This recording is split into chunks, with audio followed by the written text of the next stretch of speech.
ድምፂ ዲሞክራሲያዊት ኤርትራ ድምፂ ዲሞክራሲያዊት ኤርትራ ብትግርኛን ዓረብኛን ዝቃላሕ ድምፂ ሓርነትን ፍትሕን ዲሞክራስን ልዕልና ሓግን ኣብ ኤርትራ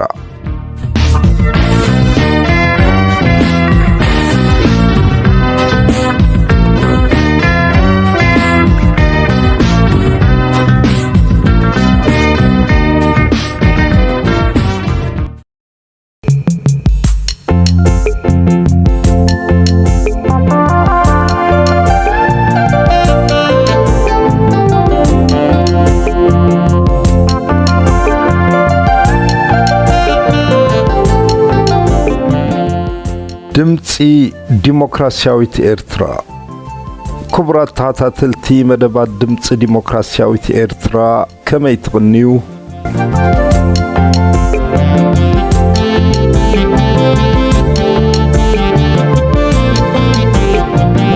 ክቡራት ተኸታተልቲ መደባት ድምፂ ዲሞክራሲያዊት ኤርትራ ከመይ ትቕንዩ? ኣብ ናይ ሎሚ መዓልቲ መደብና ዜናን ፖለቲካዊ ትንተናን ነቕርበልኩም ሳብ መጨረስታ መደባትና ምሳና ክትጸንሑ ንትስፎ። በመጀመሪያ አርዕስተ ዜና።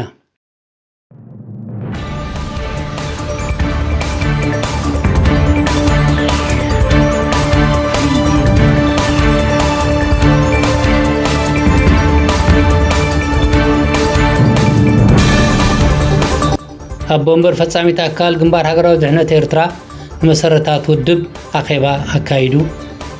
ደምዳሜ ኣዋጅ ዓመታዊ ጉባኤ ግንባር ሃገራዊ ድሕነት ጨንፈር ዓባይ ብሪጣንያ ብዓወት ተዛዚሙ። ሕብረት ኤውሮፓ ኣብ ልዕሊ ቤት ጽሕፈት ሃገራዊ ድሕነት ኤርትራ መቕጻዕቲ ወሲኑ። ኢትዮጵያ ነቲ ብኣሜሪካ ዝቐረበላ ናይ ዘርኢ ምስናት ክሲ ኣብ ክልል ትግራይ ነጺጋቶ። ሕታውያን ኣብ ልዕሊ ኣማት ስደተኛታት ኣፍሪካውያን ህልቀት ፈጺሞም። ኣርእስታት ክሰምዑ ጸኒሕኩም ናብ ዝርዝራቱ ነሰጋግረኩም።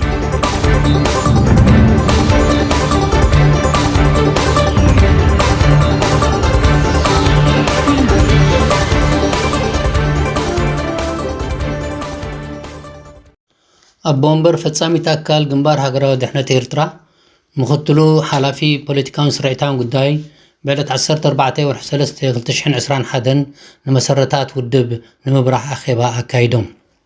እቲ ኣኼባ ብዛዕባ ዘሎ ኩነታት ኣብ ዞባናን ብሓፈሽኡ ምንቅስቓስ ተቃውምትን ዝምድናታት ውድብ ምስ መማስልቱን ከምኡውን ምንቅስቓስ ሃገራዊ ባይቶን ዲሞክራሲያዊ ለውጥን ዝሕብር ነበረ። ከምኡውን ብወገን ምኽትል ኣብ ቦምበር ፈጻሚት ኣካል ተጋዳላይ ነጋሽ ዑስማን ዘሎ ናይ መጨረስታ ምዕባለ ኩነታት ባይቶን ከምኡውን ምስ ካብ ባይቶ ወፃኢ ዘለዎ ፖለቲካዊ ሓይልታት ርክባት ምውሃድን ዝተጻወትዎ ግደ ይገልጽ። ካብቲ መባእታዊ መርገጽ ባይቶ ተበጊሱ ምስቲ ናይ ህዝቢ ኤርትራ ድሌት ሰማምዓ ምዃኑ እውን ይሕብር። ድሕሪ ቃል ናይ ክልቲኦም መራሕቲ ምስማዕ ባይታ ናብ ምብርሃን ሕቶታትን ብምግዳፍ እኹል ዝኾነ መልስታት ረኺቡ። እቲ ዝነበረ ክትዕን ምያጥን ነቲ ኣኼባ ኣህብቲሞ ብኡ ድማ ተደምዲሙ። ደምዳሚ ኣዋጅ ዓመታዊ ጉባኤ ግንባር ሃገራዊ ድሕነት ኤርትራ ጨንፈር ዓባይ ብሪጣንያ ዕለት 7/3/2021 ጨንፈር ዓባይ ብሪጣንያ ጉባኤኡ ኣብ ትሕቲ ጭርሖ ድሕነት ሃገርን ህዝብን ልዕሊ ኩሉ ብምባል ብምሕደራ ዞባ ኤውሮፓ ኣሰላሲሉ። ጉባኤ ኣብ ትሕቲ ፍልይ ዝበለ ኩነታት ሃገርና ምንባሩን ቅድሚ ሕጂ በፂሕዎ ዘይፈልጥ ኣብ ዝኸፍአን ዝበእሰን ኩነታት ሃገርና ዘለናሉን ከምኡውን ተቃውሞ ኤርትራ ነዚ ዘሎ ኩነታት ንምምካት ኣብ ዘይበቕዐትሉ እዋን ብምንባሩ ጉባኤ ነዚ ዝኸይድ ዘሎ ኩነታት ድሕሪ ነዊሕ ክትዕ ኣድላይነት ቀጻሊ ቃልሲ ምንቲ ነዚ ዘሎ ዲክታተራዊ ስርዓት ብቕልጡፍ ኣውዲግካ ዲሞክራሲያዊ ስርዓት ምቓምን እዩ። ጉባኤ ኣብ ውሽጥን ዲያስፖራን ዘሎ ህዝብና ዘይሕለል ቃልሲ ብምክያድ ነዚ ዘሎ ክፍዕኛ ስርዓት ቁልጡፍ መወዳእታ ክገብረሉ ይጽውዕ። ከምኡውን ዘካይድዎ ዘለዉ ጽንዓትን ቃልስን ህዝብና ኣብ ልዕሊ ጅንታ ስርዓት የመጉስ። ካብ ግዜ ናጽነት ክሳብ ሕጂ ኣብ ትሕቲ ገፍሐኛ ዲክታተራዊ ስርዓት ቤት ማእሰርቲ ዝርከቡ ዘለዉ ፖለቲካውያን ፍትሑ ይጽውዕ። ጉባኤ ዝነውሐ ክትዕ ነዊሕ ግዜ ዝኸይድ ዘሎ ቅልውላው ፖለቲካውያን ሓይልታት ኤርትራ ሰጊሩ ነቲ ዘሎ ፍልልያቶም ውልቃዊ ይኹን ጸቢብ ውድባዊ ረሲዖም ሃገራዊ ጥቕሚ ቀዳምነት ሂቦም ኣብ መንጎኦም ናይ ሓበራዊ ቃልሲ ካብቲ ዝሓለፈ ግዜ ዝያዳ ኣድላይነት ከም ዘለዎ ኣሚኖም ነዚ ዲክታተራዊ ስርዓት ምውዳቕ ሕጋውነትን ተካላውነትን ሃገር ምምስራት ጉባኤ ንዓለም ለኻዊ ሰብኣዊ መሰላትን ሲቪካዊ ማሕበራትን ኤርትራ ነቲ ግፍዓዊ ተግባራት ዲክታተራዊ ስርዓት ንምቅላዕ ናብ ሰብኣዊ መሰላት ማሕበራትን ምቕራብ ግዳኦም ክጻወቱ ከም ዘለዎም ይጽውዕ። ጉባኤ ንፌደራላዊ መንግስቲ ኢትዮጵያን ሰብኣዊ ማሕበራትን ነቶም ኤርትራውያን ስደተኛታት ኣብ ውሽጢ መሬት ኢትዮጵያ ዘለዉ ዘድሊ እኩል ምክልኻል ክገብረሎም ይጽውዕ። ኣብ መጨረስታ ጉባኤ ድሕሪ ምሕደራዊ ገንዘባውን ጸብጻብ ምስዳቕ ከምኡውን ሓድሽ ውሽጣዊ ሕግታት ጨንፈር ምውሳንን ድሕሪ ናይ መጻኢ መደብ ዕዮ ምሕንጻጽን ሓዳሽ መሪሕነት ብዴሞክራሲያዊ ኣገባብ ምምራጽ ነቲ ጉባኤ ብዓወት ተደምዲሙ። ቃልሲ ህዝቢ ኤርትራ ምእንቲ ዴሞክራሲያዊ ለውጢ ይንበር ዘላለማዊ ዝኽሪ ንስዋት ሕብረት ኤውሮፓ ኣብ ልዕሊ ቤት ጽሕፈት ሃገራዊ ድሕነት ኤርትራ መቕጻዕቲ ወሲኑ። ሕብረት ኤውሮፓ መጋቢት ዕለት 22 ናይ ዝወርሒ ብምኽንያት ገሰታት ሰብኣዊ መሰላት ኣብ ልዕሊ ኤርትራ መቕጻዕቲ ወሲኑ ክብል ማዕከን ዜና ሮይተርስ ኣፍሊጣ። መሰረት ናይዚ ውሳነ ድማ እቲ ስለላዊ ስራሓትን ምእሳርን ምምርማርን ዘካየድ ሃገራዊ ድሕነት ቤት ጽሕፈት ኣብ ጸሊም ሊስታ ክኣቱ እዩ። ነዚ ውሳነ ዘሕለፉ ናይ 17 ሃገራት ወፃኢ ጉዳያት ሚኒስተራት ናይዚ ከቢድ ዝኾነ ሰብኣዊ ገሰታት ፍላይ ድማ ዘይሕጋዊ ማእሰርትን ፍርዲ ኣልቦ መቕተልትን ምስዋር ደቂ ሰባትን ምስቃይን ሓላፍነት ዝስከም ቤት ጽሕፈት ሃገራዊ ድሕነት ኤርትራ ምዃኑ ኣስሚሩሉ።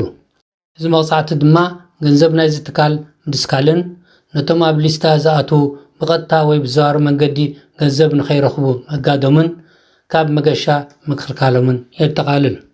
ሮይተርስ ኣስሒባ ሕብረት ኤውሮፓ ኣብ ልዕሊ ኤርትራ ተወሳኺ መቕጻዕቲ ክግበር ሓሳብ ከም ዘለዋ ኣፍሊጣ። ኢትዮጵያ ነቲ ብኣሜሪካ ዝቐረበላ ናይ ዘርኢ ምጽናት ክሲ ኣብ ክልል ትግራይ ነጺጋቶ። ወኪል ዜና ሮይተርስ ከም ዝጠቐሶ ነቲ ኣሜሪካ ዘርኢ ምጽናት ኣብ ትግራይ ተኻይዱ ኢሉ ዘቃልሖ ብወገን ኢትዮጵያ ከም ዘይተቐበለቶ ይሕብር። እዚ ድማ ነቲ ምምሕዳር ኣሜሪካ ሓድሽ ነቐፈታታት ንናይ ወታደራዊ መስርሕ ኢትዮጵያ ኣብ ክልል ትግራይ ዝሃብዎ መልሲ እዩ። ሮይተርስ ብምቕጻል ወፃኢ ጉዳይ ኣሜሪካ ብሊንከን ምስ ዋና ጸሓፊ ሕብራት መንግስታት ጎታርስ ብምርኻብ እቲ ዝተኻየደ ገሰታት ሰብኣዊ መሰላት ኣብ ክልል ትግራይ ኣብ ምጽራይ ይርከቡ። ከምኡውን ኣብ ናይ ሎሚ ኣዋጅ ወፃኢ ጉዳይ ኢትዮጵያ ኣሜሪካ ዘቕረበቶ ጸረ መንግስቲ ኢትዮጵያ ክሲ ፈጺሙ ሓቅነት ዘይብሉ ኮይኑ ጭብጥታት ይጎድሎ። ወፃኢ ጉዳይ ኣሜሪካ አንቶኒ ብሊንከን ኣብቲ ዝበሎ ኣብቲ ቦታ ሰብኣዊ መሰላት ዘኽብርን ገበናት ኣብ ልዕሊ ዘርኢ ምጽናት ዘይፍጽምን ጸጥታዊ ሓይሊ ኣብ ቦታ ሓይልታት ኤርትራን ሓይልታት ክልል ኣምሓራን ኣብ ትግራይ ክትክኡ ይደሊ። ሕታውያን ኣብ ልዕሊ ኣማት ስደተኛታት ኣፍሪካውያን ህልቀት ፈጺሞም። ኣህጉራዊ ዜናታት ከም ዝሓበሮ ሕታውያን ኣብ ልዕሊ ኣማት ስደተኛታት ኣፍሪካውያን ዘስካሕካሕ ህልቀት ኣብ ውሽጢ ቤት ማእሰርቲ ኣብ ሰንዓ ከም ዝፈጸሙን ነቲ ቤት ማእሰርቲ ድማ ብባርዕ ቦምብታት ከም ዝፈንጀርዎን ይሕበር። ብወገን ሕታውያን ዝኣወጅዎ ድማ ቁርባት ሰባት ክሞቱ ከለዉ ዓሰርተታት ድማ ቆሲሎም። ግን ስካይ ኒውስ ካብ ቀረባ ምንጪ ማሕበረኮም ኢትዮጵያ ካብ ሰንዓ ዝሓበርዎ ኣማት ክሞቱ ከለዉ ኣሽሓት ድማ ቆሲሎም 450 ኢትዮጵያውያን ኦሮሞ ክሞቱ ከለዉ ዝያዳ እቲ ቁፅሪ ድማ ክውስኽ ይኽእል እዩ። ከምኡውን ካልኦት 1500 ቁስላት ኣለዉ። ኣብዚ እስር ቤት ክሳብ 40,000 ስደተኛታት ኢትዮጵያውያን ነይሮሞ። ኣብ ቦምበር መጻኢ መርበብ ኦሮምያ ጎሜዳ ሰትየ ንስካይ ኒውስ ዓረብያ ኣብ ዝሃቡ ቃል ኣብ ዝሓለፈ ሰሙን ሕታውያን ኣብ ልዕሊ ስደተኛታት ዓብዪ ናይ ምእሳር ግፋእ ከም ዘካየዱ ምእንቲ ኣብቲ ቅድሚ ግንባር ውግእ ክስለፉ ብሕልፊ እኳ ኣብ ደቡብ ስዑድያ ነቲ እምቢ ዝበለ ኣካል ድማ ኣብ እስር ቤት የእትዎ ወይ እውን ገንዘብ ንክኸፍል የገድድዎ። ንክኸፍሉ ድማ ዓቕሚ የብሎምን። ሶትየ ኣብ ዘረብኡ ይቕጽል። ኣብ ዝሓለፈ ወርሒ 2 ዕለት 22 ካብ ውሽጢ ሰንዓ ካብቶም ስደተኛታት ሓንቲ ቪድዮ በፂሓትኒ ይብል። ከምቲ ዝብልዎ ድማ ሕታውያን ዓብይ ናይ ምእሳር ግፋይ ካይዱ ከም ዘለውን ንኽፍትሑ ድማ ንሓደ ሰብ ካብ ወፃኢ ሰንዓ ተታሕዘ ክሳብ 150,000 ሪያል ክኸፍል ኣብ ውሽጢ ሰንዓ ተታሕዘ ድማ 70,000 ክኸፍል ኣብ ዘረብኡ ብምቕጻል እቶም እስራት በቲ ሕታውያን ዝገብርዎ ዘለዉ ኣተሓዛ ንምቁዋም ኣብ ናይ ምግቢ ኣድማ ኣትዮም ከም ዘለውን እቶም ዋርድያ ድማ ክረግጾምን ክጸፍዖምን ድሕሪ ምጅማር እቶም እስራት ድማ ነፍሶም ብምክልኻል ነቶም ዋርድያ ካብቲ ውሽጢ እስሪ ቤት ከም ዘውፅዎም ገበሩ። ሶተ ብዛዕባ እቲ ሓደጋ ክግልጽ ከሎ እቲ ገበን ብምትኳስ ጥይት ኣብ ልዕሊ ተታሒዞም ዘለዉ እስራት ክጅመር ከሎ 2 ሰባት ክሞቱ ክኢሎም። እዚ ድማ ሓይልታት ሕቲ ቅድሚ ምድርባይ ቦምብታት ኣብ ልዕሊ ኣማኣት ስደተኛታት ኣብ ውሽጢ ቤት ማእሰርቲ ዝተጓነፈ እዩ ነይሩ። ተወሳኺ ምንጭታት ሚድያ ኤርትራውያንን ሶማልያውያንን ሱዳናውያንን ተወሳኺ ኢትዮጵያውያን ኣብዛ ተሃስየት ቤት ማእሰርቲ ከም ዘለዉ ተሓቢሩ።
والسلام على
ሰራዊት ዝለዓለሉ ዝንድረሉ ግዜ ኣይበፅሐን ዶ? ኢሳያስ ካብ መንካዕ ዝብል ስያሜ ዝሃቦም ተጋደልቲ ጀሚሩ ንተጋደልቲ ህዝባዊ ግንባር ከም ስውእ ኢብራሂም ዓፋ ዝኣመሰሉ ምስ ርእይትኡ ዘየሳኒ ርእይቶ ስለ ዝነበሮም ኣብ ሱዳን ከይተረፈ መራሕቲ ሰራዊት ሓርነት ዝነበሩ ከም በዓል ስውእ ስዒድ ሳልሕ፣ ማሕሙድ ሓሰብ፣ ወለዳዊት ተመስገን፣ ሃይለ ጋርዛ፣ ኢድሪስ ሃንገላ ዝኣመሰሉ እንዳቀንፀለ መፅዩ። ኣብ መደምደምታ ኣብ ኣስመራ ስልጣን ዝጨበጠ ኣእዳው ብደም ዝስዋዓት ዝተሓፀበ ሰብ እዩ። ስለዚ ካብ ቀደማት ሒዙ እዚ ከምዚ ዝኣመሰለ ተግባራት ኣብ መንጎ ህዝብና ብሓፈሻ ኣብ ህዝባውን ወተሃደራውን ትካላት ከይተረፈ ራዕድን ሽበራን ተፈጢሩ ህዝብና በዚ ደማዊ ስርዓት ዝወርዶ ሕሰም ሰንቢዱ ተሸቅሪሩ ይነብር ኣሎ። ናጽነት ምስተረጋገፀ ነዚ ዲክታተራዊ ስርዓት ዝተቃወመ ደረጃታቱ ዝተፈላለየ ምንቅስቃሳት ተራእዩ። ንምሳሌ ውግኣት ሓርነት ኩነታት መነባብሮኦም መንበሪኦምን ክመሓየሸሎም ጥራሕ ስለ ዝሓተቱ ብዘይርህራሄ ብጥይት ዝተፀፍዐ ምንቅስቃስ ስንኩላን ሓደ ኮይኑ ምንቅስቃስ ናይቶም ብድሮ ናጽነት ዶመስ ክወሃቦም ዝሓተተ ሰራዊት እውን ነይሩ። ከምኡውን ምንቅስቃስ ናይቶም ብጉጅለ 15 ዝፍለጡ ላዕለዎት መራሕቲ ህዝባዊ ግንባር ምምዛን ውግእ ባድመ ምትግባር ሃገራዊ ቅዋም ፖለቲካዊ ብዙሕነት ክህሉ ዝብል ፖለቲካዊ ጠለባት ዘቕረቡ ኮይኖም ኩነታቶም ብማእሰርቲ ተደምዲሙ። ቀፂሉ ኣብ ኣኮሎ ጉዛይ ከባቢ ዲዖት ምንቅስቃስ ናይቶም ምእንቲ ክብረት ህዝቦም ዝተላዕሉ መንእሰያት ተራእዩ። ብሰንኪ ዝነበሮም ሕፅረት ተመክሮን ኣብ ሓደ ከባቢ ተሓፂሮም ካብ ወፃኢ ሓገዝ ክረኽቡ ስለ ዘይከኣሉ ድማ ኣይተዓወቱን። ቀፂሉ ብመሪሕነት ስውእ ስዒድ ዓሊ ሕጃይ ዝተኻየደ ምንቅስቃስ ብምኽንያት ናይቶም ኣብ ውሽጦም ደገፍቶም ተመሲሎም ብዝኣተው ከዳዓት ኢሳያስ ንስውእ ወዲ ዓሊ ክቐትሎ ክኢሉ እቲ ናይ መወዳእታ ንሙሉእ ኣስመራ ንገለ ከባቢታትን ዝፀለወ ምንቅስቃስ ድማ ብስውእ ጅግና ሽማግለ ሓጂ ሙሳ ዝተመርሐ ካብ ቤት ትምህርቲ ድያ ዝተበገሰ ምንቅስቃስ እዩ። እዚ ምንቅስቃሳት ብዓይነት ጠለባቱ ይኹን ደረጃ ህዝባውነቱ ወይ ወተሃደራዊ ሳዕብነቱ ዝተፈላለየ እኳ እንተኾነ ሓደ ዝገብሮ ሓበራዊ ረቓሒኡ ኣብ መንጎ ህዝባውን ወተሃደራዊ ኣካላቱን ምትእስሳር ዘይምንባሩ እዩ። ካብ መጀመርትኡ ኣብ መንጎ ህዝብን ትካላት ሰራዊትን ምትእስሳር ነይሩ እንተዝኸውን ምትዓወተ ነይሩ ዝብል ግምት ኣለና። ስለዚ ድማ ንምሳሌ ሰራዊት ምስተበገሰ ብዛዕባ ንዕኡ ዝምልከት ወተሃደራዊ ጉዳይ ጥራሕ ሒዙ ኣብ ጉዳይ ሽግራት ናይ ህዝቢ ግልጽ ዘይምባሉ ነይሩ። እዚ ጉዳይ ካብ ቀደማት ሒዙ ብኢሳያስ ዝምራሕ መሪሕነት ህዝባዊ ግንባር ኮነ ኢሉ ኣብ መንጎ ህዝብን ሰራዊትን ርክክብ ከይህሉ ዝተሰርሓሉ ሜላ ኮይኑ ንቕሓት ሰራዊት ክብ ንምባል ኣይተሰርሐን ማለት እዩ።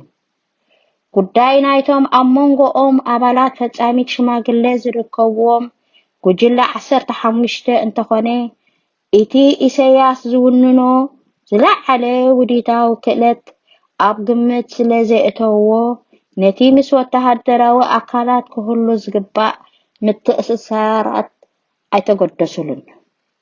ውጽኢቱ ድማ ከም ሓደ ኩላሶ ውሕድ ኣበሎም። ኣብዚ እዋን እዚ ድማ ሰራዊት በጃ ናይቲ ሃገራዊ ስምዒታቱ ዘለዓዕል ኣደናጋሪ ነፍሕታት ኮይኑ ንረኽቦ። ኣብ መራኽብ ተጣዒኑ ኣብ ገማገም ዓደንን ተዓዝን ክራገፍ ርኢና። ንገምገም ካስማዮን ቦሳሶን ደቡብ ሱዳን ክለኣኹን ርኢና። ሕጂ ድማ ንደቡብ ኤርትራ ሰጊሩ ኣብ ትግራይ ኣትዩ ንረኽቦ። ንኢትዮጵያን ሱዳንን ዘዳብብ ወገናት ዘሎ መሬት ካሸጋገፁ ድማ ይለኣኻሎ።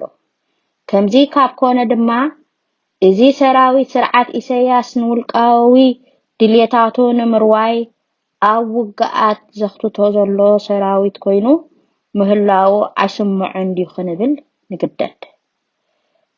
ኢሳያስ ንኤርትራዊ ወተሃደር ከምቲ ንመሬት ኤርትራ ምስ ወጻእተኛታት ምስጢራዊ ስምምዓት ብምክያድ ዘካርዮን ዘሎ ንኤርትራዊ ዜጋ እውን ብተመሳሳሊ ሸጦም ይልውጦን ኣሎ ማለት እዩ። እነሆ ድማ ኤርትራዊ ወተሃደር ምእንቲ እቲ ኣብ ጁባ ኢሳያስ ዝኣቱ ቁንጣሮ ዶላራት ንምድላብ ዶብ ኤርትራ እንዳሰገረ ዶሙን ህይወቱን ይህብ ኣሎ። ሎሚ እምበኣር ሰራዊት ኤርትራ መሪሕነቱን ዝነቕሑሉን ግዜ ኣኺሉ ስለ ዘሎ ሎሚ እቲ ብልሹው ገባቲ ስርዓት ኣንጻር ህዝብና ሃገርናን ዘካይዶ ቁሉዕ ስትርን ውዲታት ንምፍሻል ሓይሊ ሰብ ይኹን ኣጽዋር ዝውንን ዝተወደበ ኣካል ስለ ዝኾኑ ስነ ምግባራዊ ይኹን ሃገራዊ ሓላፍነት ኣለዎም። ሎሚ ድማ ካብ ዝኾነ ግዜ ንላዕሊ እቲ ብደምን ህይወትን ህዝብና ዝተረጋገፀ ሃገራዊ ልዕላውነት ኣብ ሓደጋ ንምውዳቑ ዝተጋህደሉ እዋን እዩ። ስለዚ ሰራዊት ኣብዚ እዋን እቲ ንህዝብን ሃገርን ዝሕሎ ሓቀኛ ሃገራዊ ሰራዊት ክኸውን ይሕተት። ሃየ እምበኣር ጅግና ሰራዊትና ነገሩ ክድምደም ሰዓቱ ስለ ዝኣክል ንጽባሕ ከይተባህለ ሓይሊ ይኹን ኣጽዋር ኣብ ኢድካ ስለ ዘሎ ኣብ ጎድኒ ህዝብኻ ተሰለፍ።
كبرى سمعتنا نلوم معلت حزنا لكم زغربنا مدب أبزي نعطو مسناي متساي مدباتنا كسابنا الرخب سلام كني دمت ديمقراسياوي إرترا